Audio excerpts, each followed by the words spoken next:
અમદાવાદના ચાંદખેડામાં ઓરેન્જ મોલમાં એક ક્લબ પર દરોડા પાડી ચાંદખેડા પોલીસે જુગારધામ ઝડપી પાડ્યું છે। દરોડા દરમિયાન જુગાર રમતા 20 જુગારીઓને ઝડપી લીધા હતા, જેમાં કોંગ્રેસના કોર્પોરેટર અમરીશ પટેલનો પણ સમાવેશ થાય છે।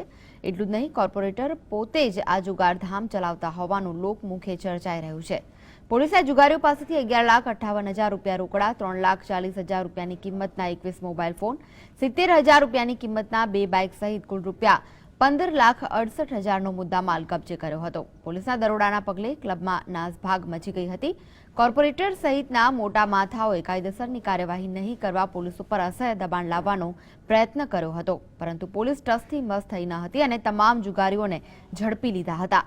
પોલીસની પ્રાથમિક તપાસમાં મળેલી જાણકારી મુજબ અમરીશ પટેલ 1 માસ કરતાં પણ વધારે સમયથી મોલમાં આવેલી તેની વૈભવી ઓફિસમાં જુગારધામ ચલાવતો હતો। ત્યારે સવાલ એ પણ થાય છે કે કોની રહેમ નજર હેઠળ ઓરેન્જ મોલની ઓફિસના ઓથા હેઠળ આ જુગારધામ ચાલતું હશે।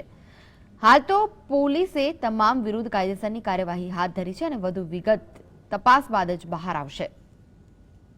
આજ રોજ ચાંદખેડા પોલીસને હકીકત મળેલી કે શારદા પેટ્રોલ પંપની પાસે ઓરેન્જ મોલમાં કેટલાક ઇસમો પૈસા પાનાનો જુગાર રમી રહ્યા છે, જે અનુસંધાને અમો એલ ડિવિઝન એસપી સાહેબ, પોલીસ ઇન્સ્પેક્ટર સાહેબ તથા સ્ટાફના માણસો સાથે રેડ કરી તો ત્યાં 20 આરોપીઓને જુગાર રમતા ઝડપી પાડે। સાથે સાથે રોકડા કેશ 11,58,260 તેમજ 21 મોબાઈલ, 2 વ્હીકલ મળી કુલ મુદ્દામાલ 15,68,260 કબજે કર્યા છે।